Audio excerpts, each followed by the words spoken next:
Hello and welcome to the presentation for Cryogenic Power presented by Todd Smith and Nace Crawford.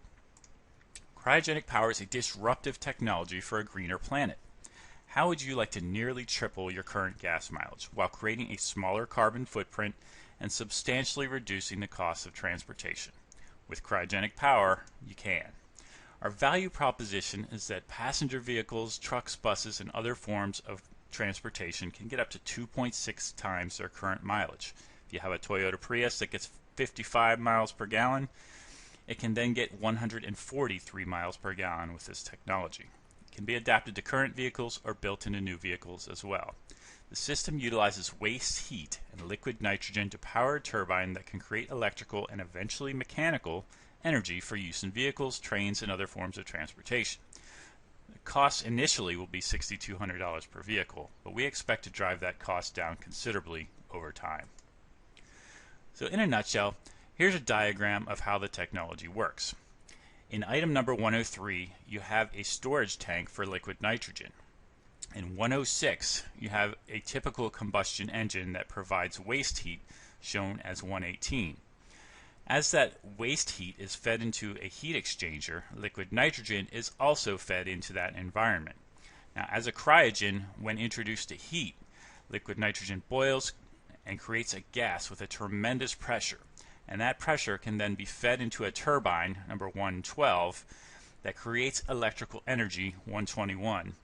And the only gas that's created is through 124 is gaseous nitrogen that's vented back into the atmosphere, a totally benign substance.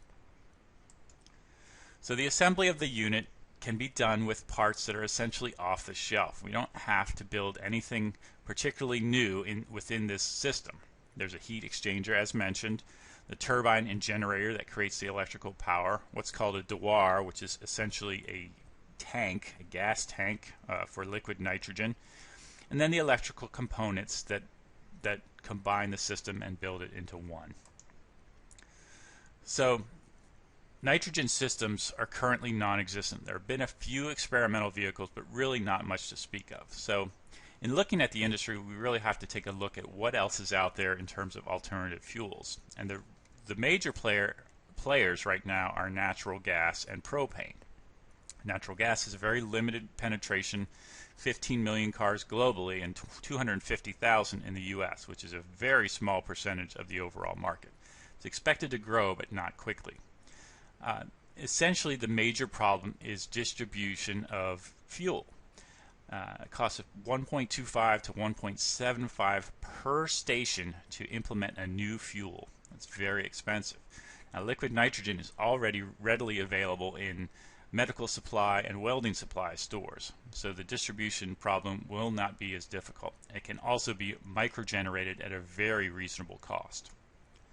So essentially, we took a look at what's going on with natural gas, and it's expected to essentially triple in volume as far as vehicles on the road by the year 2020. So it's growing, and there's a definite acceptance of alternative fuel systems. So our potential customers, research has demonstrated that 40% of consumers would pay for alternative fuel vehicles, even if they are more expensive, if they could earn that money back in terms of increased fuel savings over time. Now, part of the problem is we have to educate the mindset of consumers and create that change. So initially, we'll probably be limited to fleet vehicles, larger fleet vehicles, where fuel consumption and mileage are issues where we can create a much quicker payback for our customers. And that may include government vehicles, local transportation, university transportation, and other forms of business transportation. The competition. As far as liquid nitrogen, there